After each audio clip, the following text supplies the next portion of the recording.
Welcome to this week's Behind the Poem. I've been thinking a lot about choice and access to choice and the privilege of having access to choice of any kind.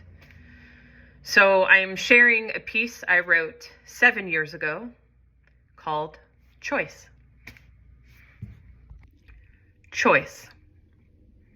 I'm not sure if this is a poem or a manifesto, but it's something.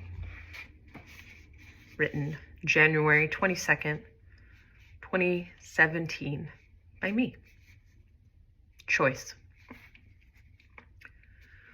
One of the first things I consciously thought about this morning when I reflected about participating in the January 21st Women's March in Washington, D.C., before I recited Moda'ani, before I opened my eyes, was the power of choice. When I contemplate the countless ways the multitudes of people I love and know chose for their bodies to take up space that day, I am stunned. Many of us chose to attend a march in a city or town or country somewhere around the world. Many chose to create or take up space in intimate settings for healing and art and solidarity and survival. Many chose to self-care, whether for their own body's health or their job security, or because they are growing new bodies inside their bodies, and also for reasons they own not a single body outside of themselves. And many did not have a choice. Many were not subject to choose.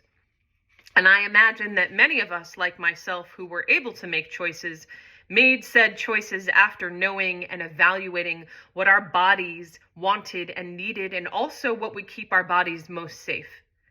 And again in our movements for justice and freedom and dignity for all, I find myself holding on to that word, choice.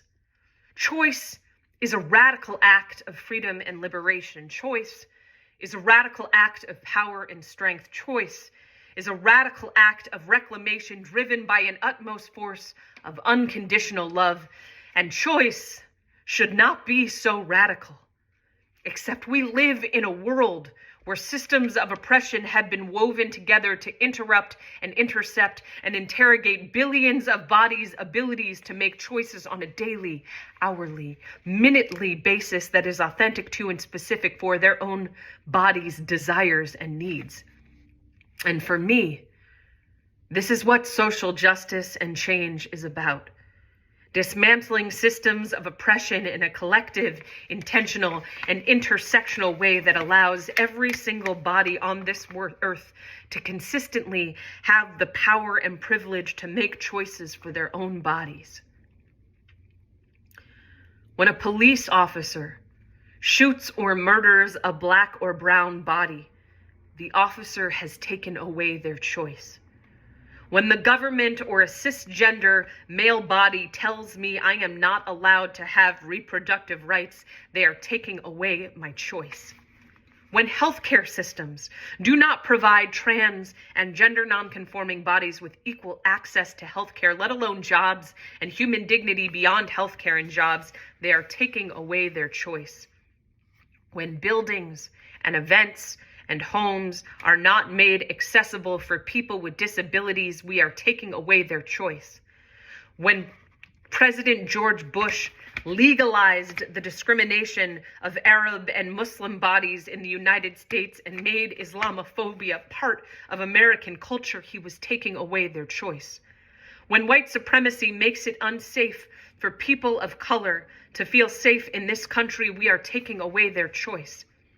When anti-Semitism is upheld by masquerading assimilated white Ashkenazi Jews in position of power, like being the president's son-in-law, means we normalize that the very same president's inauguration speech read right out of a book of Hitler's Nazi Germany, we are taking away my body's choice. And yet, I am not here to operate from fear.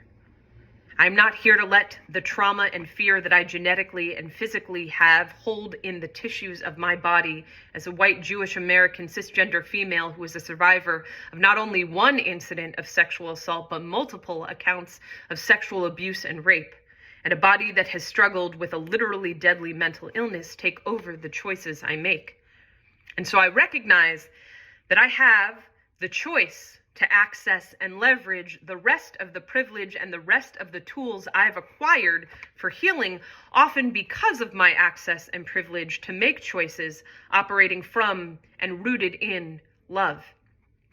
And I recognize that that is not a choice everybody gets to make every day or sometimes ever. And so that is why I am here. That is why I have been planning for these moments for years, for my entire life. Have you been studying up on movements and moments of resilience and resistance? Do you know about the life and legacy of Assata Shakur? Do you regularly read Martin Luther King Jr.'s letter from a Birmingham jail? Do you know about the Warsaw Ghetto Uprising? And do you know about how institutional racism and white privilege work? And do you know what the conditions in 1930s Germany were that led to Hitler's rise to power? And do you know about the language and rhetoric he used to allow 12 million bodies to burn? Do you know how the Roman Empire fell?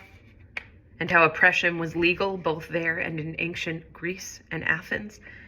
And do you know about how history repeats itself over and over and over, and each time we seem to be collectively shocked? We already have the answers, and our siblings and parents of movements for justice and change have been paving the way for freedom and dignity for centuries and millennia. This is not the first uprising. Organizing didn't start at the Women's March. Bodies have been making radical choices for long-term systemic change for a long, long time. And so let us honor them and ourselves and each other, because this is a long, long, long road ahead. And it is still a road. It is still a path. I wake up every day convinced that we will see world peace in our lifetime. And I'm not giving up. Thank you as ever and always for tuning in. Take care of each other and yourselves. Lots of love.